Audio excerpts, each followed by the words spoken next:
Welcome to the Canadian Concussion Center's webinar series. My name is Leslie Rattan. I'm really pleased to be moderating our sessions.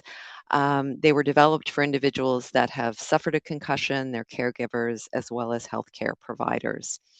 Our sessions focus on various aspects of concussion. We typically have an expert speaker who will speak for about half the webinar, and then you'll have an opportunity to get your questions answered. Just to orient you, in case you haven't been with us before, to orient you to the screen, if you just sort of move your cursor, you'll see at the bottom there's both a chat icon. If you're having any technical difficulties, please just enter your question or concern in there, and Christian can help you out. And if you have any questions for our speaker tonight, if you could please enter those in the Q&A. You just click on the Q&A icon and you can enter your question in there, and we'll be addressing those later after our talk. Just before going any further, I'd like to acknowledge the Indigenous peoples of all the lands that we're on today. Even as we meet virtually, it's important to recognize the lands that we each call home and reaffirm our commitment to improving relationships and understanding with local Indigenous peoples. From coast to coast to coast, we honor the ancestral and unceded territories of the Inuit, Métis, and the First Nations people who call this land home. And I am just going to have Christian, where you just run a quick poll. We always just like to get a sense of who is in our audience. So I'll just give you a second to fill that out. Thank you, Christian. And with that, I'm really pleased to welcome back Dr. Abe Snaiderman, who's going to be speaking to us tonight about anxiety, depression, and PTSD before and after concussion. Dr. Snaiderman is an associate professor in both the Department of Psychiatry and the Department of Medicine at the University of Toronto. He is the founding director of the Neuropsychiatry Clinic at the University Health Network, Toronto Rehabilitation Institute, Brain and Spinal Cord Program, where he has worked for almost 30 years. He has been involved in the field of physical and neurological trauma for many years. As a clinician teacher, he has been involved in training medical students, residents, fellows, and ancillary health professionals, as well as the general public for over 25 years.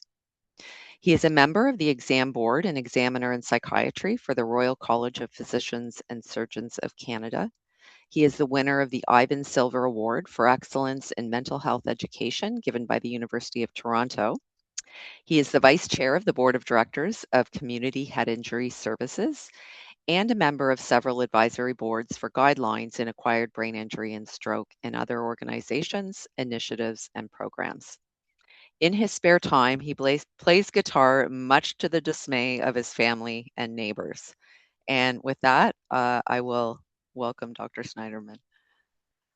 Dr. Rutan, and that is true. They're dismayed, but whatever, what can you do? I'm going to start sharing my screen. Thank you for the introduction, Dr. Rutan.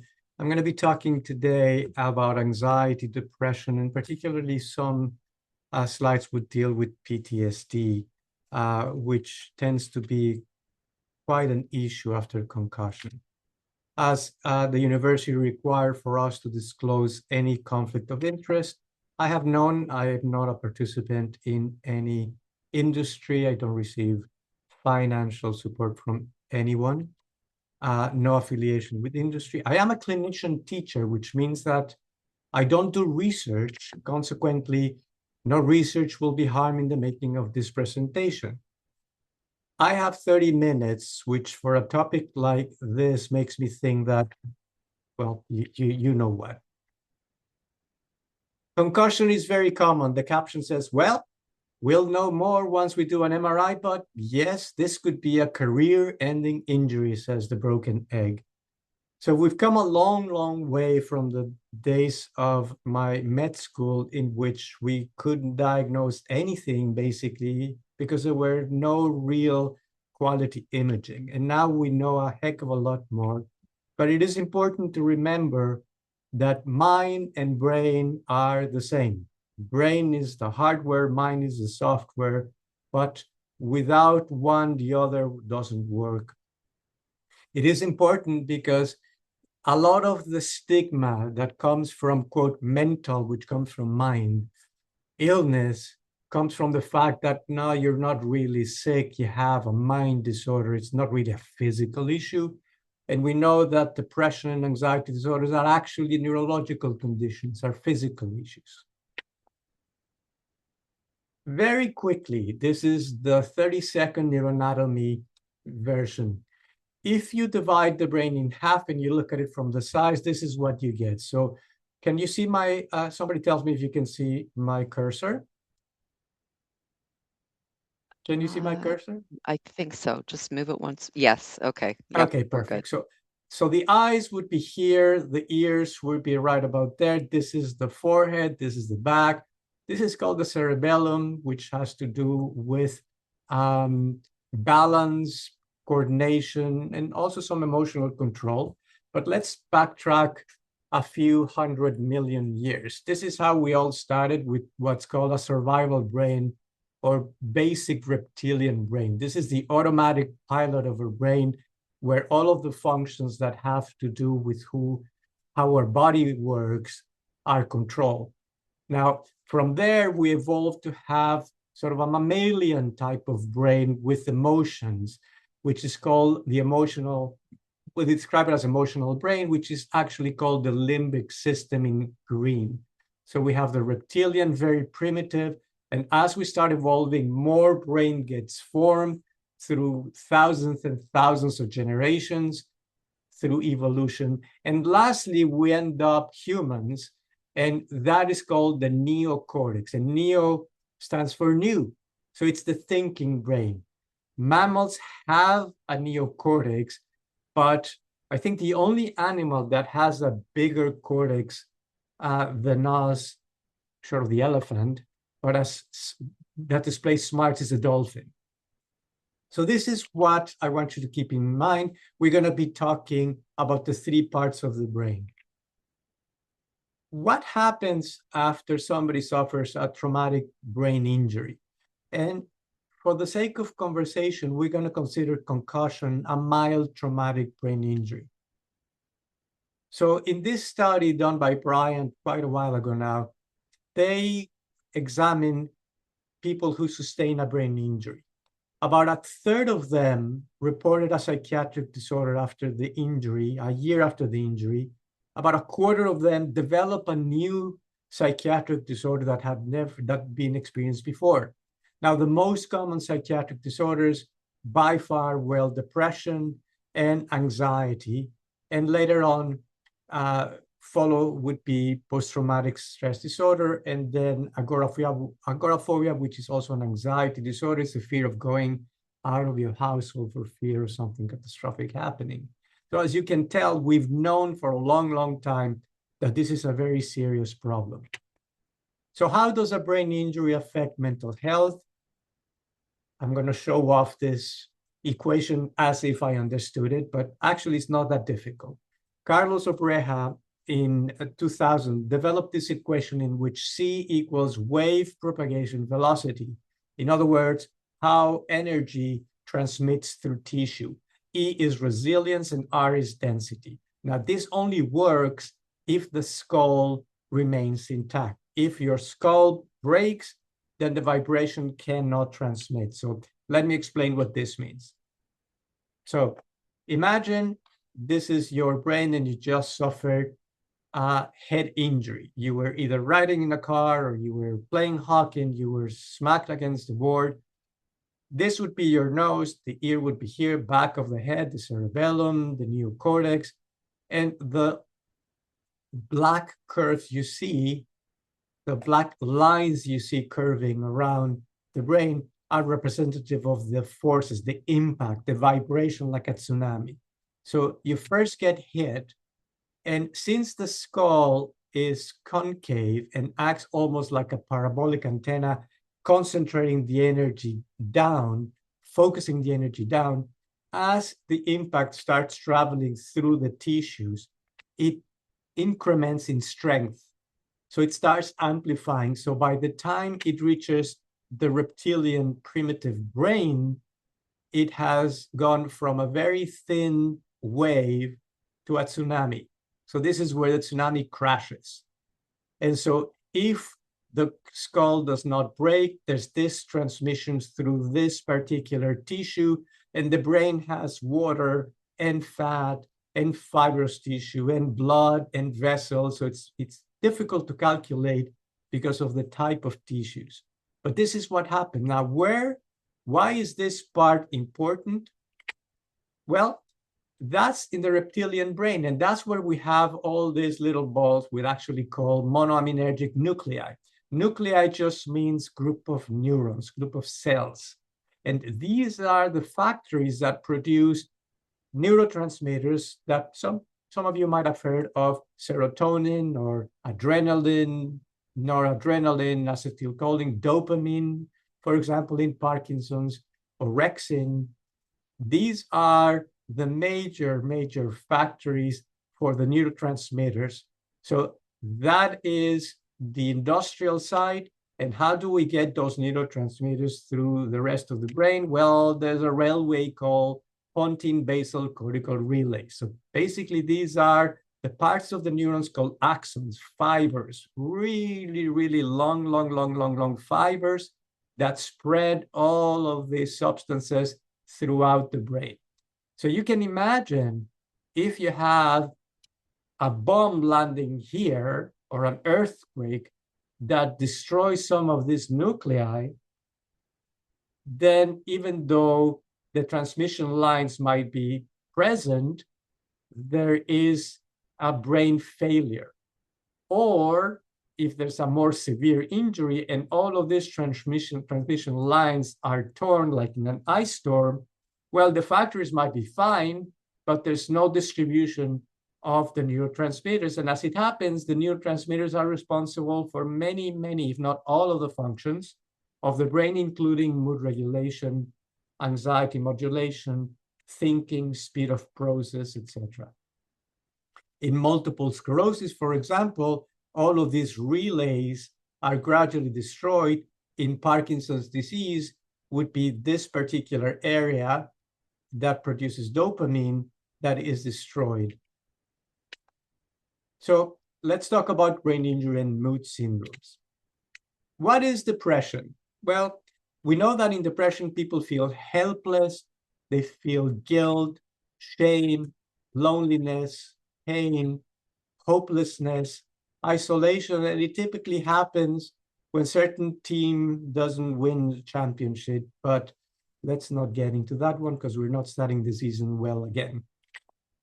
So what is the criteria for major depressive disorder? Major depressive disorder is the most common mood problem in humans. It's called MDD. This is the criteria. I'm not going to bore you going through all of this. So I've taken the liberty of taking out what's not that relevant. So basically, depressed mood or loss of interest or pleasure in daily activities, and this is important, for more than 2 weeks. Impaired function in psychiatry, in mental health. You do not have a disorder if you don't have impairment in function, whether it's social, occupational, educational. And then you need 5 out of the next 9 criteria. I'm not going to bore you with it, but for example, you have increased problems experiencing pleasure, weight changes up or down, sleep problems, psychomotor agitation means that you're moving all the time, you can't sit still, or retardation, which means you feel very slow, fatigue, and feelings of worthlessness, excessive or inappropriate guilt, diminished ability to think, and in severe cases, thought of death or suicide. So I decided that I'm going to make this more palatable, more easy to understand, and I divided completely arbitrarily the symptoms of depression into emotional symptoms, which is constant sadness almost every day, feeling of worthlessness, of excessive or inappropriate guilt, suicidal thoughts, intents, or even actions, loss of interest or pleasure in favorite activities. We call that anhedonia. And then we go to the physical symptoms. It's not but until recently that we started thinking of depression as a physical illness too. That's why we can say it is a brain disorder. So low energy, very slow functioning physically, aches and pains, sleep problems, change in weight, low to absent sex drive, and changes in appetite. People don't talk about the sex drives a lot, maybe for a good reason, but it is important for us to recognize and to ask about it. It's another of the reptilian brain functions like sleep, like appetite, like energy. Sex drive is important. Then I divide it into behavioral symptoms like restlessness or apathy, and you can see that some symptoms fit two or more criteria. Irritability, impatience, and aggression. This is more common in guys. Males, I don't know what's wrong with us, and let's not get there, but we don't get sad, we get pissed off. We get irritable, we get impatient, we clam up, and we get aggressive. And that might be depression. And the cognitive symptoms, difficulty making decisions or focusing, problem with attention, memory problems, because you cannot pay attention and you cannot process information, and then slow thinking process. Among the depressive disorders, there are many. All of them, as you can see, share sadness, sadness, guilt, shame, irritability, and suicidality. That's the core symptoms. In concussion and in brain injury, we call that depressive disorder due to a medical condition. If you had cancer, it would be depressive disorder due to cancer. So that's what we're going to focus on today. So what's the depressive disorders after a TBI? Well, in many, many studies, the frequency range goes from 6%, very small, to 77%. So you know we're in trouble when statistically you have a range that goes from 6% to 77%. And there are reasons for that. The first year post-brain injury depression frequency goes from a quarter to 50% of people. But if you extend that to a lifetime rate, it goes from, let's say, a quarter to 2/3. The problem is that studying depression is complicated because many people use I'm feeling sad for I'm depressed, or I'm depressed when in fact they're just feeling sad. Some studies don't specify the duration or the criteria. So it is very difficult to standardize the population to study it. And nobody wants to give us a piece of the brain while they're still alive to examine what goes on. Researchers use a variety of measuring scales for depression, and there are arbitrary cutoffs. So it is hard to study. That's why you go from 6 to 77%. This is an interesting study. If you want to study populations, you need to go to Scandinavia because they are absolutely fantastic in numbers in population. They keep very strict numbers as to what's going on. Component published this article a long time ago, but imagine you follow 60 patients for 30 years. These days, I'm not sure we can do this type of study. And he found that after brain injury, a quarter of them, a little bit more than a quarter, suffered from depression throughout the 30 years that were followed. What are the risk factors for that? If you have a history of mood or anxiety disorders or previous social functioning that's not great, that puts you at risk for depression. If your psychosocial environment is not great, either you have financial problems, you're homeless, your relationships are not what it should be, your vocation, your occupation is not straightforward, that would be more relevant as a risk factor in depression in the long run. We know that alcohol abuse, and lately I can say alcohol use, period, is a significant risk factor for TBI, people that get drunk, drive, slip, fall, get brain injuries, and then the development of post-TBI depression. My patients call me a killjoy because I tell them they cannot drink and do drugs. Depression after TBI versus regular depression. How to differentiate? Well, they're very similar. However, the physical symptoms like fatigue, pain, sleep are likely related to the brain injury or non-brain physical trauma. So if you were in a car accident and you fracture your hip and two vertebrae in your spine on top of a mild brain injury, a concussion, you're not going to be happy. You're going to be in pain. You're going to have problems sleeping. You're going to be fatigued. And so those are also symptoms of depression. So how to differentiate? We also know that the cognitive symptoms that we see in depression, slow thinking, psychomotor retardation, attention problems, might actually be related to the TBI and not depression. And as well, irritability, poor frustration tolerance, and apathy are common in both. Let me talk about a tragedy. Every year in Canada, this is the latest census I can get my hands on. These are the deaths in Canada by cause. From 2012 to 2016, the new census should be coming out this year or next. But in Canada, every year, about 400 to 500 people are killed. That is a catastrophe. 500 people are killed every year in Canada. So it's 1.4 per 100,000 people. And we hear about it all the time. If you put on CP24, or as I call it, constant panic 24, nonstop, you would hear about this guy got shot and that guy got stabbed and this guy was beat up and all that. But this is what happens with suicide.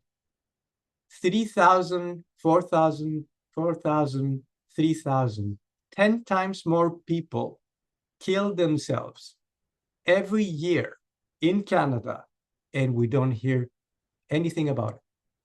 Zero. A preventable cause of death, treatable cause of death, and we don't hear a word. And if you go further, accidents is even more. 11,000 every year. Most of these would be car accidents, motor vehicle accidents, donor cycles, trucks, etc. 11,000. And we do hear about it. But what we don't hear is about suicide. It's a tragedy. If we don't talk about it, the funding doesn't come, the research doesn't happen, the treatment doesn't happen. So I wanted you to be aware of this. And it happens in brain injury too. What are the predictors of suicidal ideation, meaning thinking of suicide in the first year after a brain injury? In this study, they studied almost 600 patients. 25%, a quarter reported having thoughts of suicide. What were the risk factors, the predictors?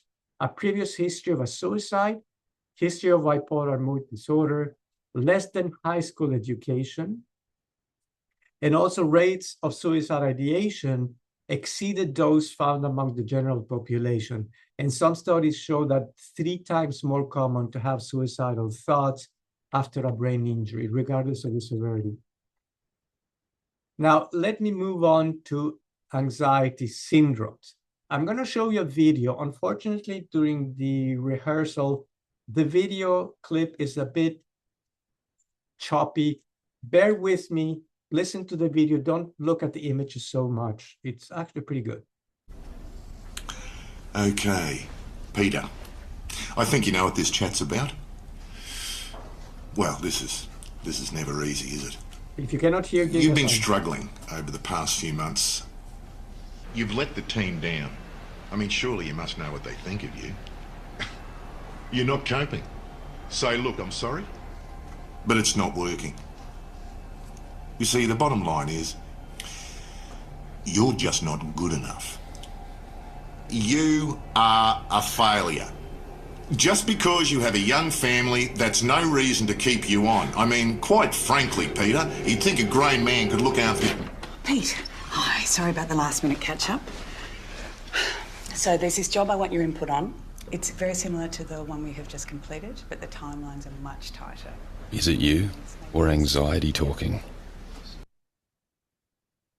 This is an important video because all of us in this symposium, in this presentation, at some point felt anxiety. And if you didn't, you're dead. all of us. So when is anxiety a problem? As I said at the beginning, you don't have a mental health diagnosis unless you have function problems. If you don't function, then you have an illness, a mental health illness. In anxiety, it's constant thinking about catastrophic scenarios that is the hallmark of the problem. Now, there are 7 anxiety disorders. We don't have time to talk about all of them, but we have time to talk about generalized anxiety and post-traumatic stress disorder, also called PTSD. What is generalized anxiety disorder? Most of you would have met somebody who is a worrywart, who worries excessively about even the smallest of things, and it has to last a minimum of 6 months. Most of the time, the anxiety-provoking thoughts are there most of the days. It can be about any events or activities. And one of the keys is that the person cannot control the worry. So what is the least helpful thing we tell somebody? Oh, don't worry, it's going to be fine. Well, if they could stop worrying, they would have. They will. It's not fun. It's not easy. People suffer from that. So if somebody says they're anxious, don't tell them, no, it's going to be fine. Stop worrying. It's like saying somebody with acne, well, you just get rid of the pimples, it'll be fine. Well, if they could, they would. The cognitive symptoms of generalized anxiety disorder are something like something's going to go wrong. It's what I call the what if. There's something, what if something bad happens? They do know that the worry is abnormal. This worry is going to make me nuts. And I need to be sure nothing bad is going to happen. So control. The thinking that somehow we can control things. And as I always tell my patients, on a good day, we can control what we wear. I mean, there's always the catch-up. There's always mayo. But on a good day, we can control what we wear, and that's it. The rest of the time, we just adapt. What are the physical symptoms? Muscle tension, muscle pain, feeling keyed up or on edge, heart beating very fast, restless, irritable, very common, and sleep disturbance. What are the behavioral symptoms? Either avoiding news or jumping in full blast into news, trying to find out data, trying to control things, restricting involvement in activities due to excessive worry. So fear of flying, fear of riding a car after a car accident, fear of crossing the street after being in an accident, and excessive reassurance seeking or over preparing. How do we treat general anxiety disorder? The good news is that it's perfectly treatable. The good news, too, is that the vast majority of these cases can be treated without medication through something called cognitive behavioral therapy. I urge you to get a book called Mind Over Mood. It's everywhere. You can buy it anywhere. It's a manual, self-help, easy to read. I recommend it highly, which is based on CBT. Now, if that's not enough, then professional help is necessary for cognitive behavioral therapy. Exercise, fantastic antidepressant, fantastic anti-anxiety mechanism, no side effects except having to leave the couch. Underprescribed, underutilized. Meditation, up until relatively recent, say 10, 15 years, we didn't think of meditation as a useful thing, or we thought it was useful for some people. Now we know that that's not the case. So CBT and medication, not meditation, in cases that are treatment resistant for talk therapy, has very good results. And lastly, in severe cases, medications are very useful. This is usually what I do on my first interview with a patient if I see the patient's very, very anxious. It's called motivational interviewing. It's based on cognitive behavioral therapy, and basically it has shown that motivational interviewing plus CBT has a very good result when it comes to reducing anxiety in brain injury. I don't have time to explain what it is, but you can Google it, I'm sure. Just don't ask AI, because sometimes AI gives, oh my God, really crazy stuff. Okay. What about CBT? In some of the studies we've reviewed for the presentation, the outcome studies for CBT for depression and anxiety following acquired brain injury, including traumatic brain injury, but also anoxic brain injury, say a heart attack where there's no circulation and no oxygen to the brain, can be useful. However, in 24 studies with 507 people, it is clear that CBT is not a panacea. CBT is very good to treat anger and coping with deficits, but will not necessarily generalize after a brain injury for anxiety or depression. So CBT for anxiety or depression alone might be effective, but if you're going to treat anger and other coping strategies, it might not be effective. The cartoon says, and for the rest of his life, the young reptile suffered deep emotional scars. And there's a guy trying to scare the sister, I suppose. This is Gary Larson, The Far Side, which I dearly, dearly miss. Those were fantastic cartoons. So let's talk about trauma. Trauma. Everybody's talking about trauma to the point in which the Blue Jays lost and it's traumatic. I miss my boss and I'm devastated. If you hear the news, everything is devastating. And the problem with that is we start diluting what really is traumatic and what really is problematic, what really affects function. I don't want to make light of each of our sensitivities and level of distress, but there's also something to be said. Let's get things in proportion here. So what do we need to diagnose post-traumatic stress disorder? A, you need a trauma. You need a traumatic event. More often than not, the traumatic event, as defined, has to be above and beyond what we normally experience. The death of a parent is traumatic. It's sad, but it's natural. It's expected. Depending on the circumstances, might or might not be traumatic. The death of a child is traumatic. It's not expected. Witnessing something catastrophic is not natural. Being involved in violence towards ourselves is not natural. The second criteria is that you have to have preserved recall of the traumatic event. And this is when we get into trouble in post-traumatic stress disorder after brain injury. Paradoxically, cases with severe brain injuries don't recall what happened to them. Some of them don't recall what happened 2 or 3 months before they had the brain injury, and certainly 1 or 2 or 3 months after the brain injury. So if you don't remember the trauma, how are you going to develop post-traumatic stress disorder? It's an interesting question.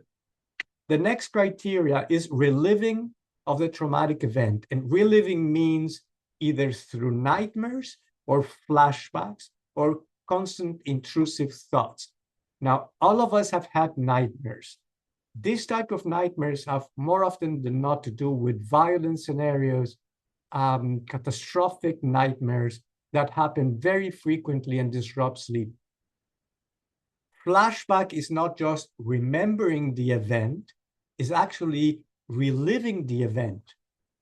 As if somebody is, say, in a car and gets hit by another vehicle, a flashback would be remembering what happened.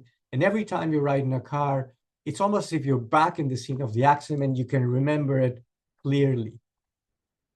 The next part is avoidance. Avoidance of the traumatic situation, either not driving through the area where the accident was, or avoiding circumstances where you feel you might be subjected to further trauma.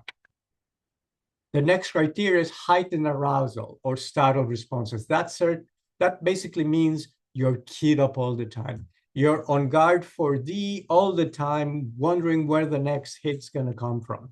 And that's exhausting. Post-traumatic stress disorder has a very negative effect on mood after some time, and consequently, as we saw before, on cognition. So it's not uncommon for people with PTSD to not be able to function cognitively well. Consequently, there would be attentional and memory issues. Sleep, appetite, energy, and libido disruption are very common. It is very important for us clinicians, and I know there are a few clinicians in the audience, to recognize that not everyone with a concussion has PTSD. They might be keyed up, they might be tense, but the differential diagnosis is very wide, and PTSD is not an easy diagnosis to make necessarily. At least the symptoms need to last a month, and they have to cause functional decline because of the PTSD, not a mood disorder. We know a lot about PTSD, but unfortunately, it came from the Iraq war in the States through military cohorts. These are the people that are subjected to horrible scenarios and are highly, highly at risk for PTSD. Diagnosis is not easy. Delay in the diagnosis is very common. These people, as I said before, if they have amnesia, if they cannot remember the trauma, it's less like they have PTSD. Not impossible. And as I said before, hence it is more common that mild traumatic brain injury, a person with a mild traumatic brain injury that remembers the trauma can develop PTSD. But then if they remember the trauma, that immediately classifies them as not necessarily a moderate or severe brain injury. This is why it's difficult to diagnose PTSD. This is old research by Stein and McAllister from the States. I want you to focus in this Venn diagram to the center of the figure. So you have depression and anxiety, insomnia, irritability, trouble concentrating, fatigue, keyed up all the time, and avoidance. On one hand, you have persistent post-concussive syndrome that comes with headaches, light or sound sensitivity, memory problems, and dizziness. Very common symptoms of post-concussive syndrome. On the other hand, sorry about that. On the other hand, you have PTSD with re-experiencing, the reliving, shame, and guilt. So in the middle, you have to differentiate what is post-concussive syndrome, what is PTSD, and I can add a third circle here that says depression, a major depressive episode, because it shares all of these things, except that here will be more suicidal ideation, catastrophic thinking, etc. So it is complicated. In traumatic brain injury, it gets even more complicated because you have TBI and PTSD, and brain injuries can also result from trauma in other areas. I'm running short on time, so I'm going to jump in to treatment. Treatment issues for PTSD would be cognitive behavioral therapy, cognitive processive therapy, which is a form of CBT, neurorehabilitation, substance use treatment. I haven't had time to talk about treatment, and substance use is very, very common in people after depression and anxiety and brain injury, because basically people use whatever they can to try to suppress the anxiety.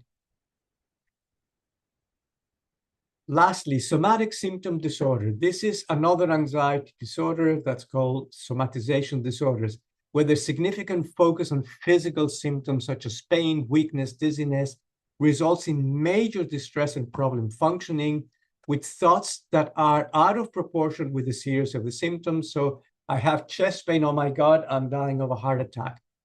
High level of anxiety about health or symptoms, excessive time and energy spent on symptoms or health concern, and the physical symptoms may or may not be associated with the diagnosis medical concussion. So very common to see this type of problem in concussion, and it's another disorder that we need to rule out. So what happens after a brain injury? I'll always say one brain, but 10 people affected. Depression and anxiety are very common. Caregiver burnout eventually is an issue. Sense of burden on the patient. Access to care is a problem. Physical and access barriers, knowledge of brain and spinal cord injury. And these sometimes are complex cases with social, financial issues, and legal. And I can tell you, if you're involved in litigation, that's a huge stress. And it'll be a stressor no matter what. So it's not uncommon for us to see that after the litigation is over, whether the person won or lost, the symptoms of anxiety go down. So what happens? You have a mild brain injury, say, and you have headaches, dizziness, fatigue. If you are predisposed to anxiety, you develop fear and anxiety because what's going on, what happens to my body, and that creates a heightened level of perception. So any symptom, any physical symptom gets amplified. And when it gets amplified by our brains, then you start worrying even more and having catastrophic thinking. After a while of catastrophic thinking and anxiety, your neurotransmitters basically get depleted, so to speak. It's not really like that, but you develop depression. And we know that depression causes headache and can cause fatigue, which becomes part of the feedback loop. This is the Mind Over Mood book I was telling you about. I named my dog 5 miles, so I can tell people I walk 5 miles every day. That's not a bad one. So treatment, exercise, gradual start, as tolerated. Frequency is more important than type or duration and exercise. Goal, 5 times 30, 5 days a week for 30 minutes. Increase heart rate, breathing rate is necessary. Excellent beginner videos in YouTube. Take-home message, mind is brain, mental health is brain health. Psychiatric disorders are very common after brain injury. Depression is the most common, followed by anxiety, but they coexist. Physical and cognitive symptoms after brain injury might be related to depression and or anxiety. Physical symptoms can precipitate mental health problems, and mental health problems can precipitate physical symptoms, and depression and anxiety disorders are highly, highly treatable. Attitude is everything. Just tell it to me straight, doc. Can I still run this weekend? That's the definition of optimism. And with that, I thank you for your attention, and I'm going to stop sharing. Great. Thank you so much, Dr. Snaiderman. That was excellent. And yes, it's hard to fit it all into even an hour session. I'm just going to jump right into questions.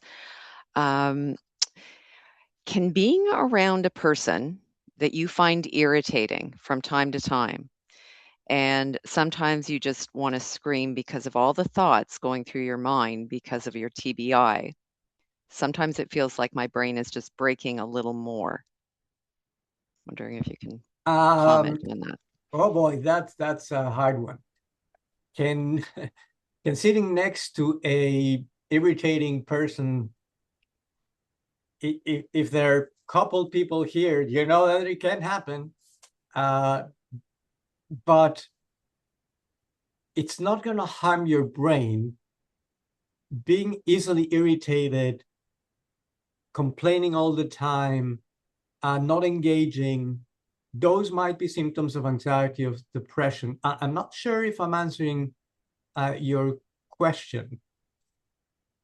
Mm-hmm. It almost sounds like that's part of the question. If perhaps if someone is in a, although they're saying time to time, which is good, so it's not constant, but I just think of constant stress. So, but yeah, it doesn't sound like that would be something that would necessarily be harming the brain. And there's many comments coming in about a great presentation. Oh, thank you. Dr. Spiegler is asking, wondering whether the incidence of mental health issues, anxiety and depression presented were associated with any TBI or concussion specifically. That's a fantastic question, and I wish we had the answer.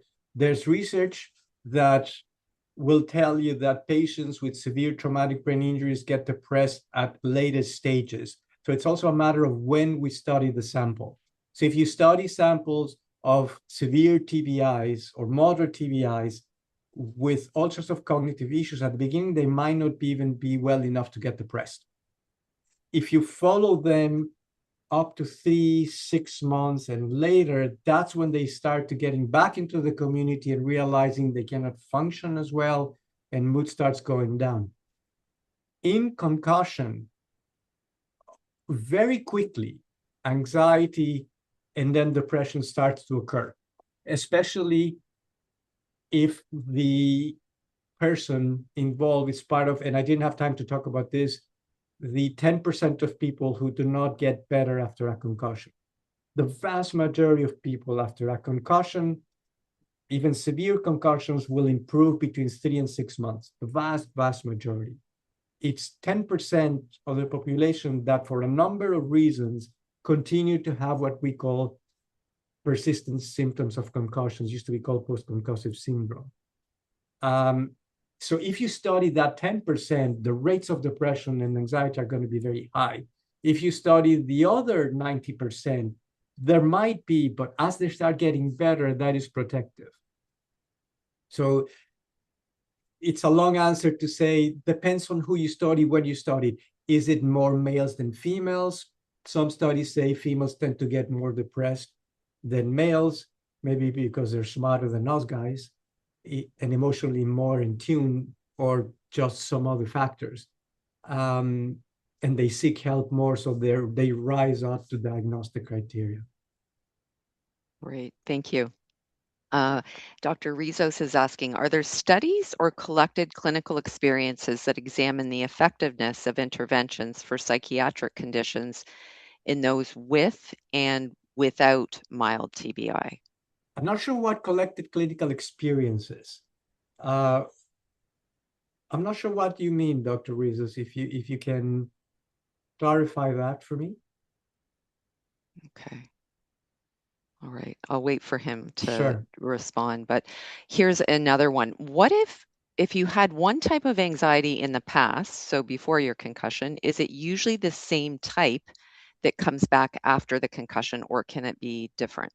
Imagine, Baskin Robbins going to hate me for this one, but I think in a very primitive way, if you wish, I think of anxiety as Baskin Robbins. My favorite flavor might be chocolate mint, but the reality is that all of the ice creams are vanilla based. They all start with the same white ball of ice cream, and then all sorts of stuff start being added on. So that's anxiety too. It presents in different flavors at different times.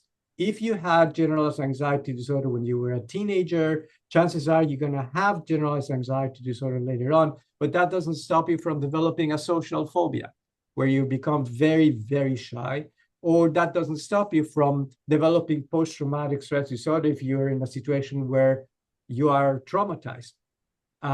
Having an anxiety disorder pre-existing to a trauma definitely makes you more prone to develop another anxiety disorder, and also makes you more prone to develop a substance use disorder.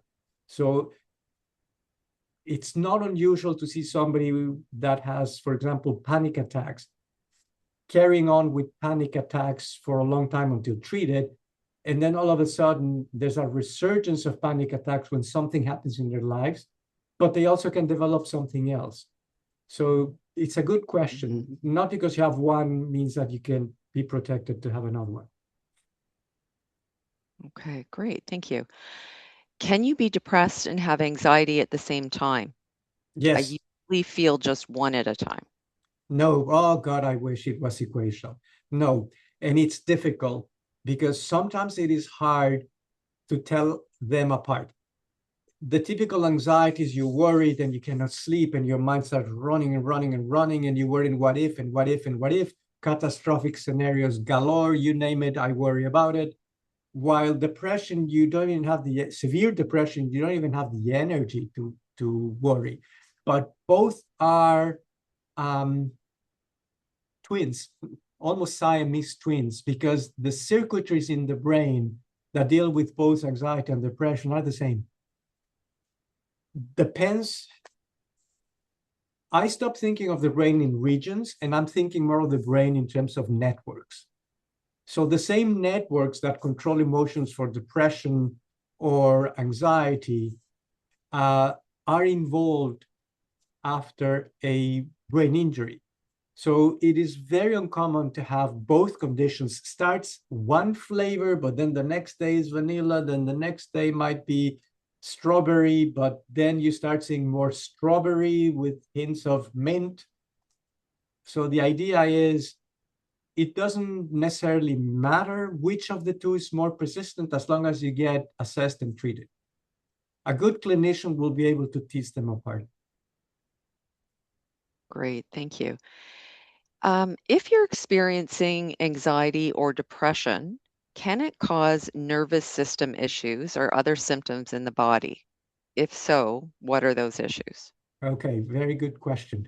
Now, for years and years and years, we've known that being anxious, being depressed is a risk factor for cardiovascular disease. When you are anxious, you are in a fight or flight mode. So if you ever see one of those, The Nature of Things or National Geographic documentaries where you see a zebra grazing the savannah, and all of a sudden, boop, the ears go up and they start scanning the horizon.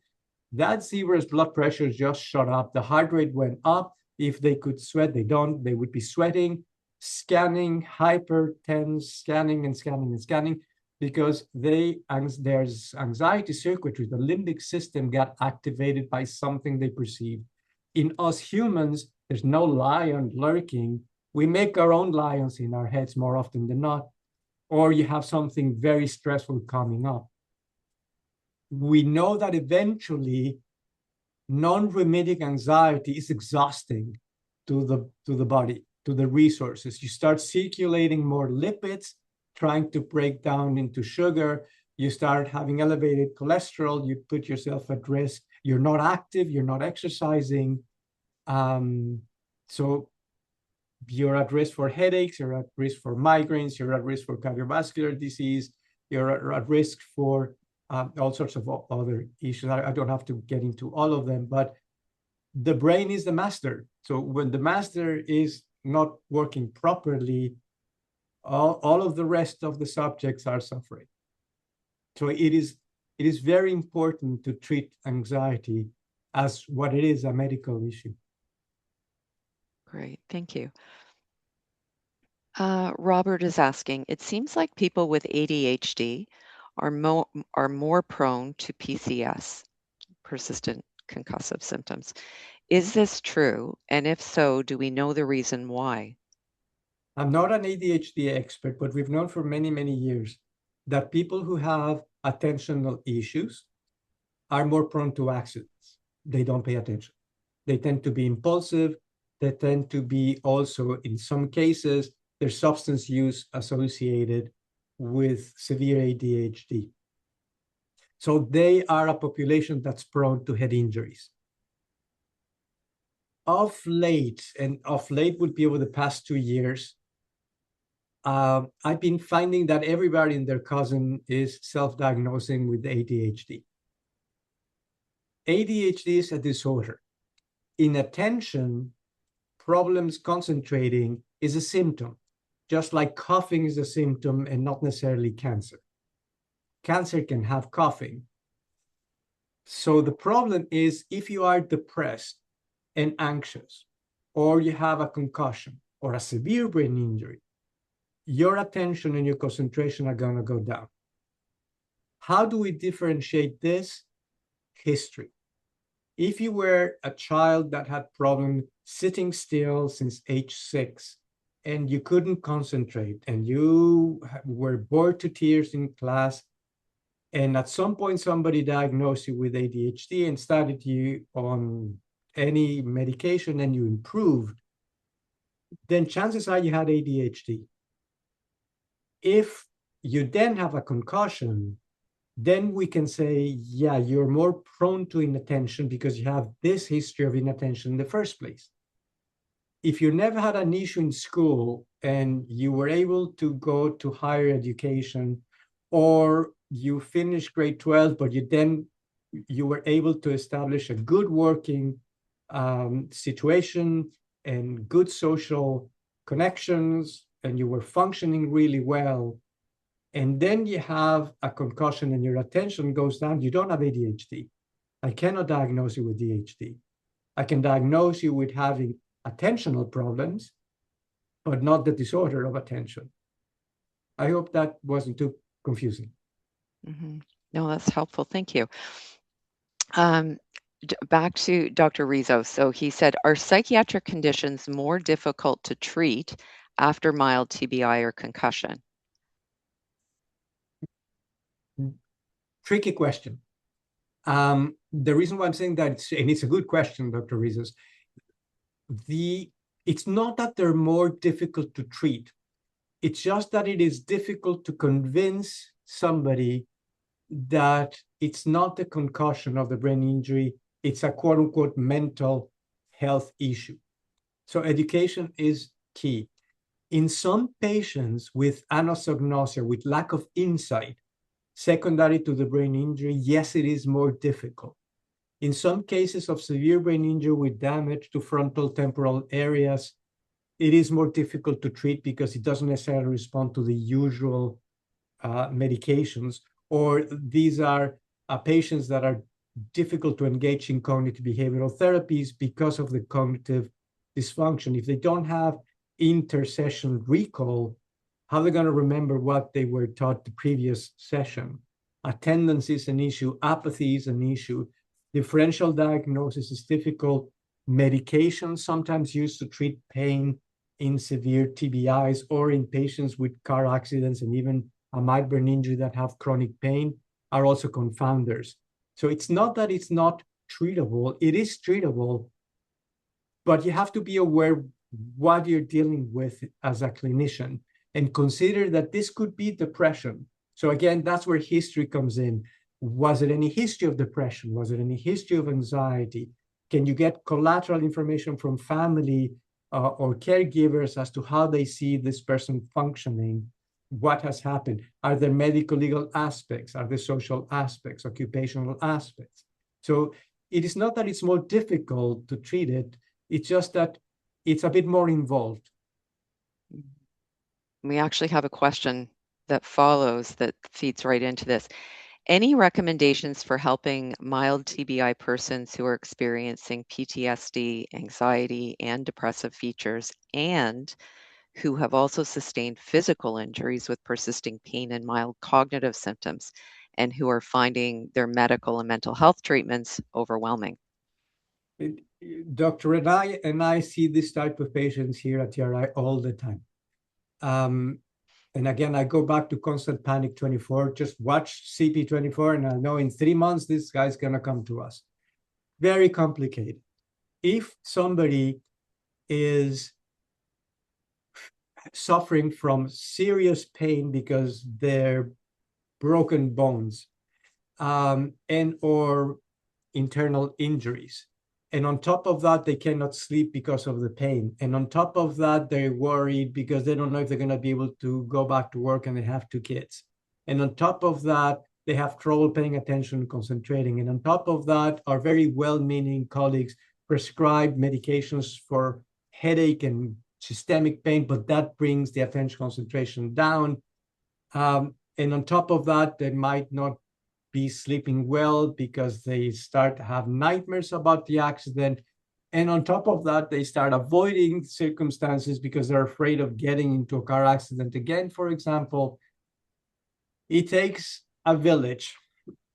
I'm very lucky to work here at TRI UHN because I have a village and I have people that are experts in the field that can assess from the occupational therapy, physiotherapy, speech, psychology, social circumstances, recreational circumstances, pain circumstances, but I recognize that this is unique.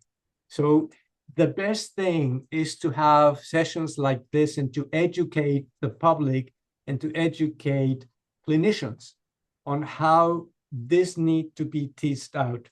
So the patient usually comes like a bowl of yarn, and we have to start teasing out what is pain, what is sleep, what is stress, what is depression, what is anxiety, what is pre-existing conditions. Can we treat all of them at the same time? No, but we have to then prioritize. What do we treat first? What's the most disabling? What's the most serious, life-threatening circumstance? Is it pain? Probably not. Is it insomnia? Maybe. But depression kills, as I showed you. 11,000 people killed themselves. I don't know how many of those would have had brain injuries. So my approach is, how about we treat depression aggressively? The advantage is that the same medications and treatments for depression work for anxiety. So how about if we treat that very aggressively and then start dealing with the other stuff? Yeah. We are over time. I'm going to squeeze in one more question, if that's okay. After 5.5 years following a motor vehicle targeted attack, I still experience a heightened startle response even when in non-threatening situations. And they're just wondering if you could comment, and also said amazing presentation. Oh, thank you. Thank you. It's very sad. It's easy to lose faith in humanity when we see some of the cases we see here. And Dr. Rutan can attest to that. Sometimes you think, what kind of world we're living in? The idea is you have to realize that thoughts are like gremlins and they're like ghosts. They live up here, but they're not real. You have to realize that whatever happened in the past is in the past, and you have to slowly convince your body that that jumping, that level of stress does not need to be there, cannot protect you, just as it didn't protect you before. If you're able to understand that concept, then you're 50% forward. Not surprisingly, we see more PTSD in cases of one-to-one trauma than in cases where there's a population traumatized. So earthquakes, where there's 20,000 people killed, it's less likely, not impossible, and definitely happens, but less likely to develop PTSD because you know you were not targeted. It is more likely that if you were a woman that was raped and left for dead, you will develop, if the wrong circumstances present themselves, PTSD, because that was targeted. There's no easy solution. The best thing is a combination of treatments with cognitive behavioral therapy with somebody that is qualified, because these days you cannot just, that's not a case that I would send to a psychotherapist without a good knowledge and expertise, because they're really complicated and it's very easy to misdiagnose. So a combination of psychotherapy, cognitive behavioral therapy, a combination of medications to decrease the body response to that hyper arousal, to that scary body reaction, to examine sleep, and to exercise. I cannot talk enough about exercise, and not because I'm a jock that exercise every day. I wish I could, but because I see it in the cases that do exercise, they get better. So the idea is, it happened. It's time to treat it, and that's where we're getting to. Where do we go? I don't know. Yeah, I don't know. Yeah. We have a lack of resources. Let your NPP, MPP, and MP know, because we really, really lack resources. Drives me up the freaking wall. Yeah. Well, Dr. Snaiderman, thank you so much for a wonderful presentation and answering. We unfortunately can't get to all of the questions. Really appreciate all of them coming in. Just keep an eye out. There will be a survey coming your way. It just takes a couple of minutes. So if you can fill that out. And if you did have a question that didn't get responded to and you would still like to forward that, you can actually include that in the survey when you fill it out. But please also include your email, because they're anonymous and we if you put your question and no contact, we're not able to, we don't know who you are. Just a reminder too, I forgot to mention that all of our sessions are recorded, and you can find them on the Canadian Concussion Centre website. Usually takes about a week, so this one by Dr. Snaiderman will be up likely in about a week or so, so you're able to go back and view it. And then just a final reminder, we have another webinar in 2 weeks. We've got Dr. John Rutka, who's going to be talking about dizziness after concussion. And I think that's it. So thanks so much. And thank you to Christian for helping us out, and have a great evening. Thank Take you, care. Christian. Thank you, Dr. Rutan. As always, thank you guys for inviting me. It's a pleasure. Thanks so much. Good night.